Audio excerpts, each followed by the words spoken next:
बिस्मिल्लाहिर्रहमानिर्रहीम। अस्सलाम वालेकुम व्यूअर, मैं हूं शहबाज और आप देख रहे हैं मेरे यूट्यूब चैनल JS मेडिसिन में आपको वेलकम करते हैं। आज का जो हमारा टॉपिक है वो है जी एफसार टैबलेट। एफसार टैबलेट की जो पोटेंसी है वो आप स्क्रीन पर देख रहे हैं 580। जी हाँ व्यूअर, अगर आप हमारे चैनल पर नए हैं, पहली बार आए हैं, तो आपसे रिक्वेस्ट है कि हमारे चैनल को सब्सक्राइब करें और साथ में बेल आइकन को प्रेस लाजमी करें ताकि हमारी हर नई आने वाली वीडियो सबसे पहले आप तक पहुँच सके।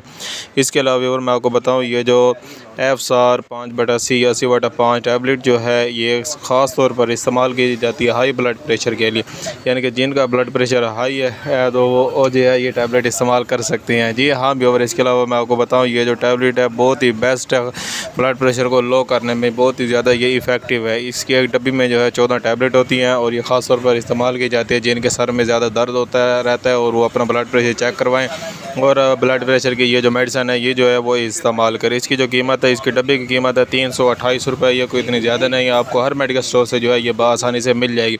शॉर्ट वीडियो बनाने का मकसद यही है कि आपको जो है जल्द से जल्द और कम वक्त में जो है इंफॉर्मेशन दी जा सके। जी हाँ व्यूअर, अगर आप हमारे चैनल पर नए हैं, जैसे कि मैंने आपको पहले बताया कि हमारे चैनल को सब्सक्राइब करें और साथ में बेल आइकन को प्रेस लाजमी करें। मिलते हैं अगली वीडियो में। अपना और अपनी सेहत का ख्याल रखें और अपने प्यारों का ख्याल रखें। अल्लाह हाफिज़।